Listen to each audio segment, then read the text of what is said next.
Por que nós não admitimos que pode ter havido uma falha no ensinamento? É uma questão de lógica. Ensina o menino o caminho que deve andar e até quando crescer não se desviará dele. Se ele se desviou, é porque provavelmente alguma coisa no ensinamento foi falha. Mas aí a gente joga a responsabilidade no filho, ele que está errado. Negativo. Responsabilidade muitas vezes é nossa. Verso 3. Ouve, pois, ó Israel, atenta em que os guardes, para que te vá bem, e muito te multipliques na terra que mana leite e mel. Que dificuldade o mundo tem de entender que o casamento é uma terra que mana leite e mel? Aqui está se referindo à terra prometida. Mas o casamento mana leite e mel, amém, irmãos? Amém? É uma terra abençoada, criada por Deus. A gente entra no casamento e quantas palavras negativas nós recebemos, quantas pessoas nos consultam acerca do casamento, imaginando que o casamento é um lugar de tormento, o casamento é um lugar de falta de tempo para sair com os amigos, falta de espaço para jogar um futebol, falta disso, falta daquilo. Casamento é uma terra que emana leite e mel, meu irmão. Basta que façamos aquilo que Deus quer. Uma das culpas está nas próprias orientações que nós damos e recebemos. Algumas vezes eu escutei, dentro das nossas próprias igrejas, que briga no casamento é normal. Quem já escutou essa frase?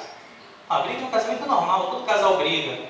Alguém já ouviu essa frase? Eu creio que muita gente. A pessoa repete isso, né? Eu já escutei isso, inclusive, dentro das igrejas, de liderança. Briga no casamento não é normal, não. Briga no casamento não é normal. Quando a gente fala que briga no casamento é normal, nós estamos escondendo a nossa culpa. Quero ver encontrar embasamento na palavra de Deus para esse tipo de declaração. Eu ainda não encontrei. Vocês conhecem um versículo que fala que brigar no casamento é normal? O interessante é que, por contrário, eu consigo encontrar. Andarão dois juntos se não estiverem de acordo? Se estão os dois juntos, tem que andar de acordo. Acordo é o oposto de briga, porque briga é desacordo. Nós temos embasamento bíblico, sim, para andar em acordo. Mas embasamento bíblico, embasamento na palavra de Deus, de que briga no casamento é normal, meu irmão, isso é furada, não é normal. O que eu tenho que fazer é que quando eu brigo com a Nívia, eu tenho que reconhecer que eu estou errado. Ela, quando briga comigo, ela tem que reconhecer que ela está errada. E não ficar se escorando em palavrinha mundana de que brigar é normal. Brigar não é normal, meu irmão. Se você está brigando na tua casa, isso não é normal. Isso não vem de Deus para o teu casamento. Acontece? Acontece. Somos falhos, mas isso não é normal. Verso 4. Ouve, ó Israel, o Senhor nosso Deus é o único Senhor. Único. O trabalho, o dinheiro, o carro, o futebol, videogame, os teus sonhos não podem ser Senhor no teu casamento. Não podem ser Senhor na tua casa. É legal você ter um bom trabalho, ter algum dinheiro para fazer alguma coisa, um carrinho legal, jogar uma bola, um videogame, ter sonhos, é muito legal, mas isso não pode substituir Deus na tua vida. Existem pessoas colocando muitos dos seus sonhos acima de Deus. Aí depois quer dizer que o casamento dá trabalho. Aí o cara viveu a vida inteira projetando para ter um carro. Aí quando o carro chega na mão dele, ele sabe administrar o carro, que é uma beleza. Mas as coisas de Deus não sabe fazer coisa alguma. Não sabe administrar o próprio casamento. Porque o carro, ele veio desde cedo sabendo o que é um acelerador, futucando no carro do pai, vai, sonha, eu quero ter o carro tal, eu quero ter isso, eu quero ter aquilo. Quando você entrega o carro na mão dele, o cara faz tudo. Sabe onde é que é a seta, sabe onde é que é... Agora entrega o carro na mão de alguém que nunca ouviu falar de carro. O cara vai falar assim, o carro dá maior trabalho. É o que as pessoas fazem com o casamento. Chega no casamento, meu Deus, casamento dá muito trabalho. Não dá não, meu irmão. É porque você não programou a tua vida para isso. Você não sonhou com o casamento. Você passou a vida inteira sonhando com viagens, sonhando em ter uma casa gigante, sonhando em ter um carro lindo, importado se possível. Aí essas coisas não te dão trabalho, mas o casamento dá. Filho também não dá trabalho, não. Filho é herança do Senhor. Como é que Deus vai entregar um negócio ruim para você, algo que seja pesaroso? Sabe por que a gente acha que dá trabalho? Porque somos os incompetentes. Nós somos pessoas que simplesmente acham que o filho é algo pesaroso, dá trabalho. Mas passa a vida programando para ter um filho, para você ver que não vai dar trabalho nenhum. Verso 5. Amarás, pois, o Senhor teu Deus de todo o teu coração, de toda a tua alma e de todas as tuas forças. Precisa falar alguma coisa sobre esse versículo? Amarás, pois, ao Senhor teu Deus de todo o teu coração, de toda a tua alma e de todas as tuas forças. Tem gente que ama tanto a mulher, ama tanto os filhos, que deixa Deus de lado. Meu irmão, vê que é isso. Se você ama a tua esposa, ou teu marido, ou os teus filhos de tal forma que você deixa Deus de lado, não vem dizer que você ama a Deus com todas as tuas forças. Porque senão o amor que você tem para com sua esposa, com seus filhos, é algo acima das tuas forças. Ficou algo incoerente nessa história. Ficou. Verso 6. E estas palavras que hoje te ordeno estarão no teu coração. No teu coração é a origem do que nós chamamos hoje de cor. Já viu quando a gente fala, eu sei isso de cor. Esse de cor é de coração. É você saber algo dentro do teu coração, dentro da tua mente, de tal forma que você possa reproduzi-la a qualquer momento, você possa trazer a memória tão logo você precise. Isso é você saber de cor, é saber de coração. O que nós sabemos de cor da palavra de Deus ao ponto de transmitirmos a qualquer um que precise? Já parou para pensar nisso? O conhecimento da parte de Deus tem que estar arraigado no nosso coração de tal forma que os nossos filhos, quando precisarem de conhecimento, nós possamos transmitir a ele de forma imediata. Nós temos conhecimento da parte de Deus de cor? E as ensinarás a teus filhos. Verso 7. Início do verso 7. Ensinarás a teus filhos. Confesso aos irmãos que eu tenho medo. Eu tenho medo de quando a minha filha crescer, eu não ser referência para ela. Um medo que eu tenho. Não sei se algum dos irmãos tem esse medo. Eu quero muito que a minha filha olhe para mim como uma referência, uma fonte de consulta. Quando ela tiver alguma dúvida, seja da palavra de Deus, seja de física, seja de matemática, seja do que for, ela me consultar. Ainda que eu não saiba tudo, mas eu gostaria muito de ser essa referência. Por isso eu estudo o tempo todo. Eu quero ter conhecimento de tal forma que ela olhe para mim e veja em mim uma fonte. A gente está acostumado a ouvir sobre as tribos indígenas. Talvez alguém aqui já deva ter ouvido acerca de várias tribos indígenas que sempre tem um ancião lá que é respeitado.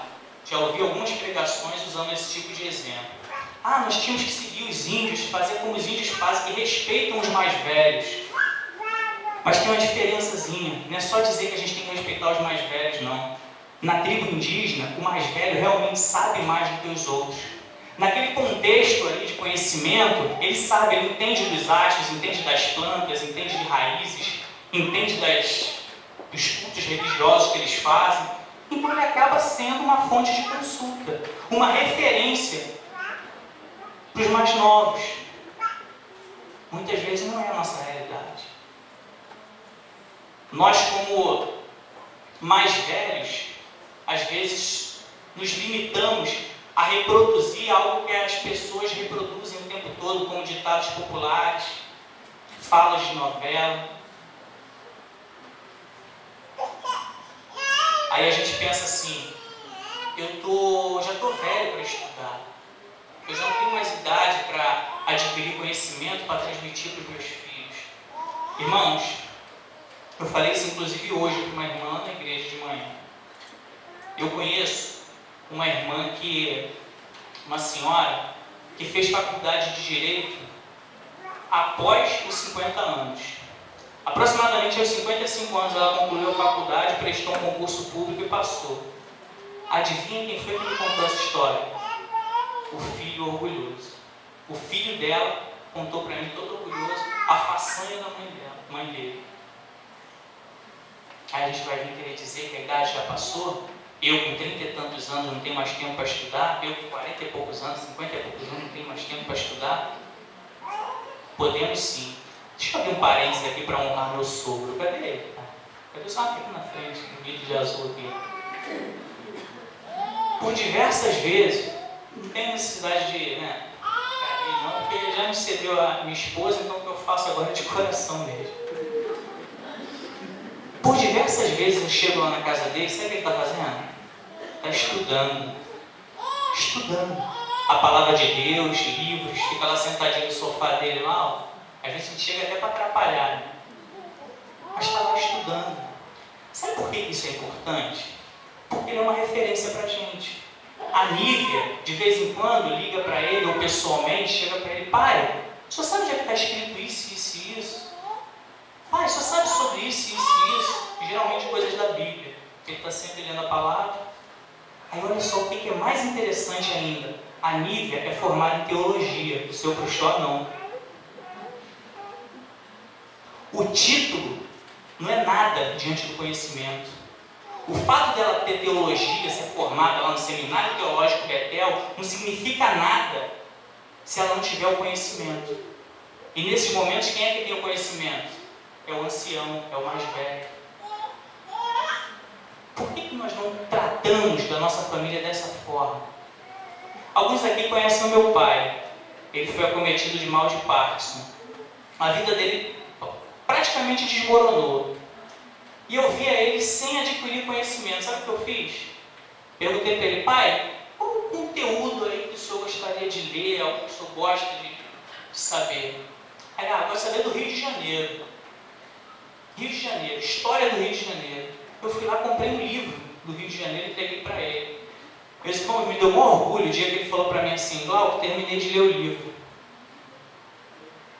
Se um dia eu tiver que consultar alguma coisa sobre o Rio de Janeiro, meu pai virou referência para mim, porque teve paciência de ler um livro inteiro sobre a história do Rio de Janeiro.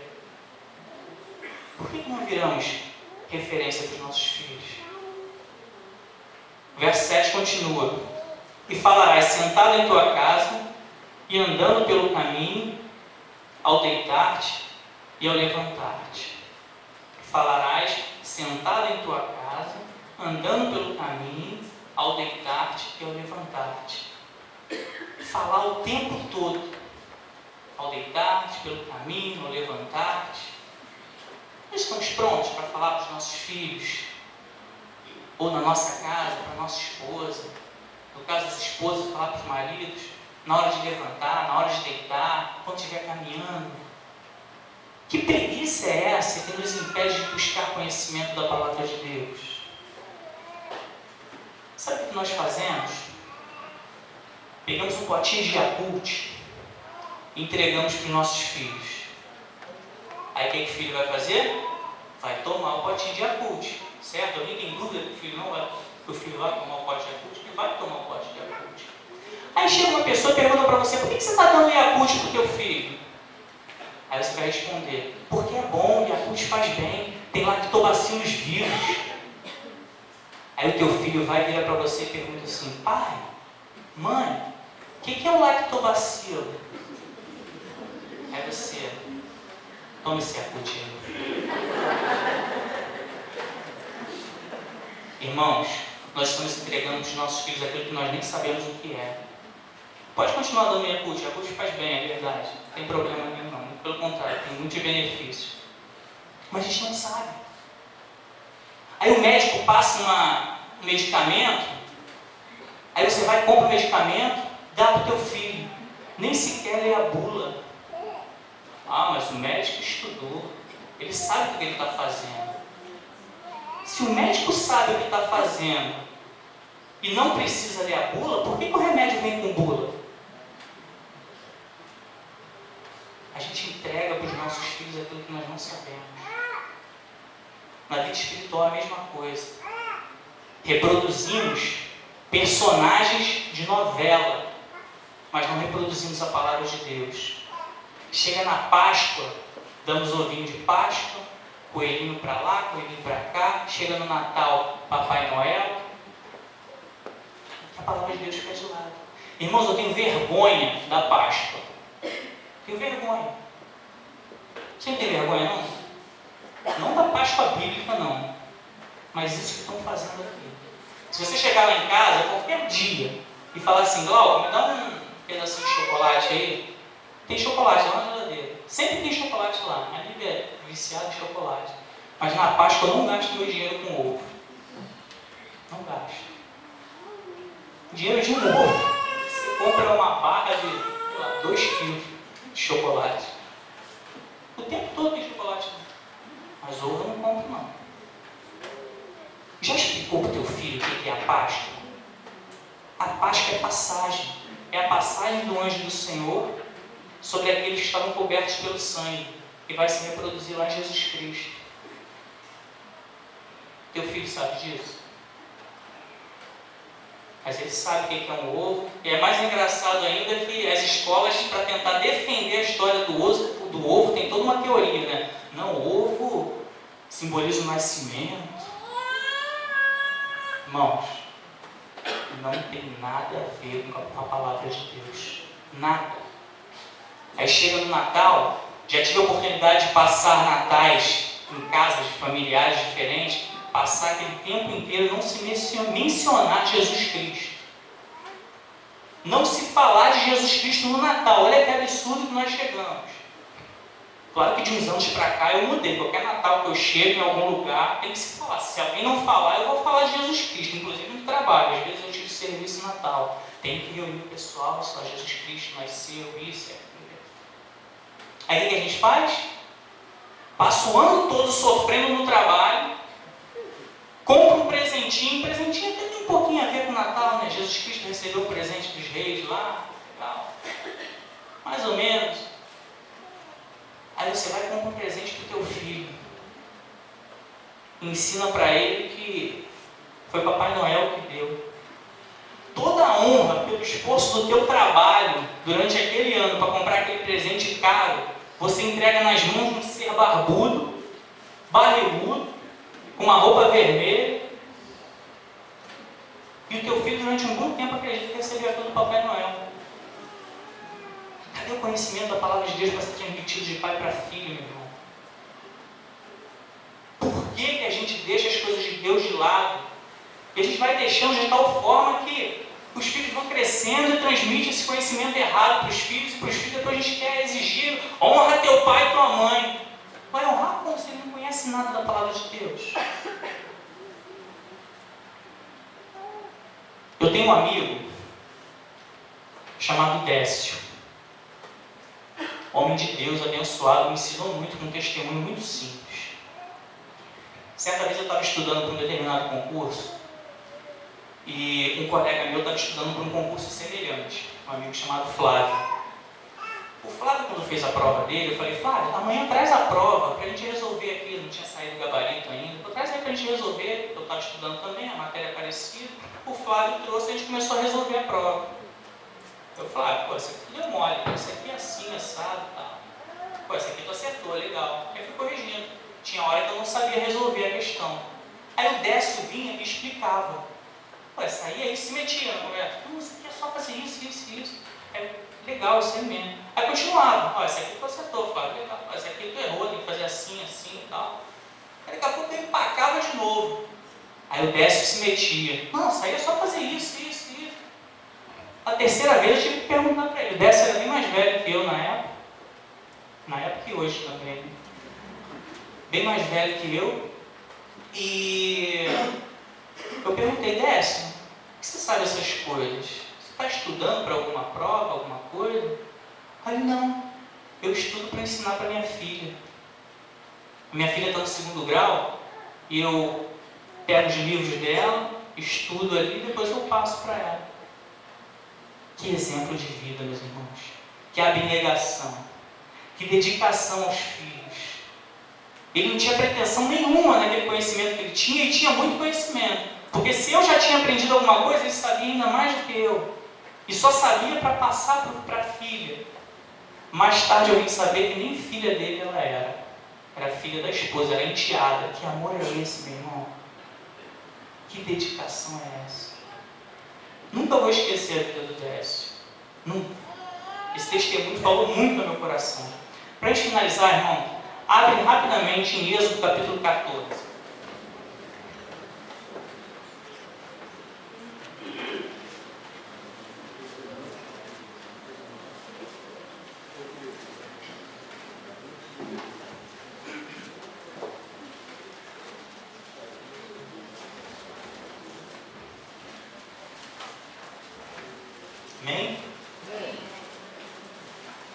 Acompanhe comigo. Quando o faraó se aproximava, os filhos de Israel levantaram os olhos e eis que os egípcios marchavam atrás deles. Pelo que tiveram muito medo, os filhos de Israel e clamaram ao Senhor. E disseram a Moisés: foi porque não havia sepulcros no Egito e de lá nos tiraste para morrermos neste deserto? Por que nos fizeste isso, tirando-nos do Egito? Não é isto que te dissemos no Egito? Deixa-nos que sirvamos aos egípcios, pois melhor nos fora servir aos egípcios do que morrermos no deserto. Moisés, porém, disse ao povo: não temais, estai quietos e vede o livramento do Senhor que ele hoje vos fará. Porque aos egípcios que hoje vistes, nunca mais tornareis a ver. O Senhor pelejará por vós e vós vos calareis. Então disse o Senhor a Moisés: por que clamas a mim? Dize aos filhos de Israel que marchem. Só para refrescar a nossa memória, isso aqui aconteceu depois daquelas pragas, quando o povo saiu lá da escravidão do Egito. Imagina a cena. Na frente estava o mar. Atrás, Faraó, seus cavalos e cavaleiros. Tinha saída? Vai para o lado, né? Para o lado, Faraó pegava a diagonal, pegava eles também. Eles estavam cercados, não tinha saída. Aí o que eles fazem? Murmuram. Eles sentem vontade, como eles já tinham pedido para Moisés, para voltar para a escravidão. Aprende uma coisa, meu irmão. Deus não te tirou da vida de solteiro para morrer no casamento. Deus não permitiu que você chegasse até aqui para fracassar. Isso não é plano de Deus. Aí o que Moisés vira para o povo e fala? Vou falar na nossa língua aqui. Cala a boca. Foi isso que Moisés falou. Cala a boca, estai quietos e veja o livramento que o Senhor tem para vós. Algumas vezes temos que calar a boca, parar de achar que nós temos resposta para tudo, que o nosso raciocínio humano está certinho e que as nossas ideias vão dar certo e reconhecer que o Senhor tem salvação para nós. Cala a boca, estai quietos e veja o livramento do Senhor. E para concluir, mais interessante ainda, depois que Moisés vira para o povo e fala assim, cala a boca e veja o livramento, Deus vira e fala: por que clamas a mim? Diz aos filhos de Israel que marchem. Moisés manda calar a boca, mas Deus manda fazer alguma coisa. Tem muita coisa que podemos fazer pelo nosso casamento. Marcha, meu irmão. Dá a mão para a tua esposa, dá a mão para o teu marido, dá a mão para os teus filhos e marche. Fica quieto e marche. Faz aquilo que Deus manda. Retransmite o conhecimento que você tem que adquirir da parte de Deus dos teus filhos e marche com a tua família. Que Deus nos abençoe. Amém.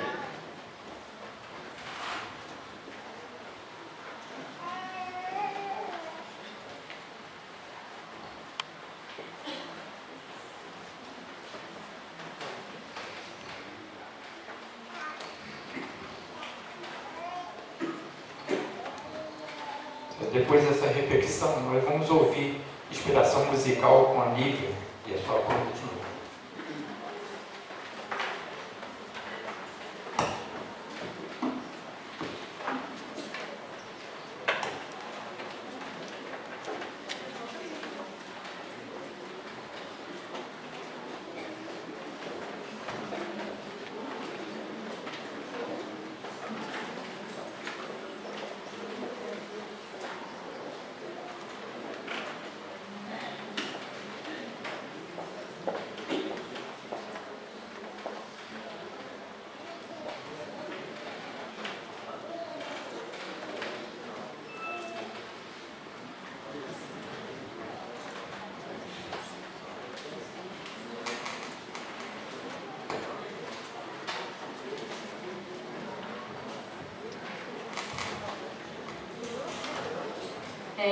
Quantos aqui conhecem o meu irmão Anderson?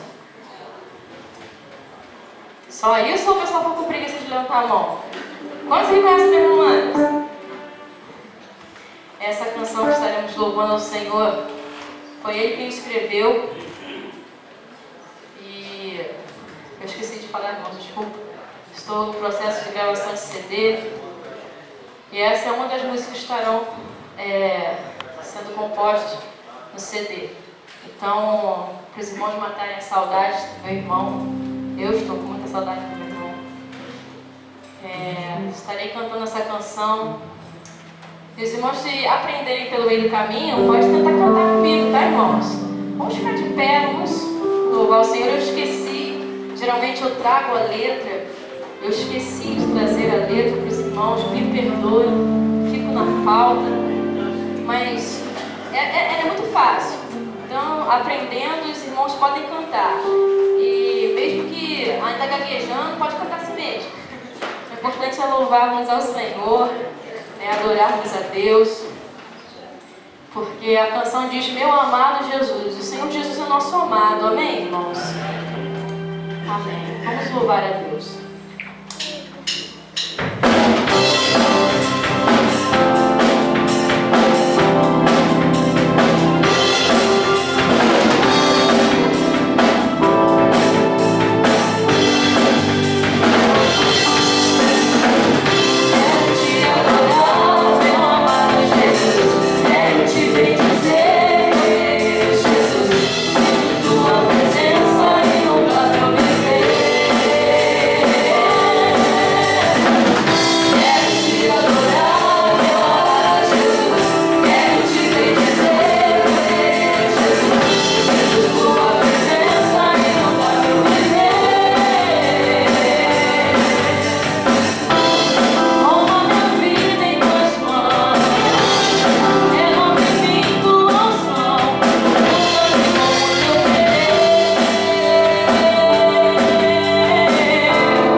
Adorar ao Senhor, aquele que nos criou. Eu só gostaria de pedir ao pessoal do som, eu não estou ouvindo o meu retorno. Eu não estou conseguindo me ouvir. Não sei se é porque eu mudei de microfone. Não sei se era esse igual. Mas se puder me ajudar um pouco, bem melhor, obrigada. Se quiser pode até abaixar um pouquinho da caixa e um pouquinho só do retorno. Abaixa um pouquinho só do retorno. Aleluia, Jesus. Isso, obrigada, meus queridos.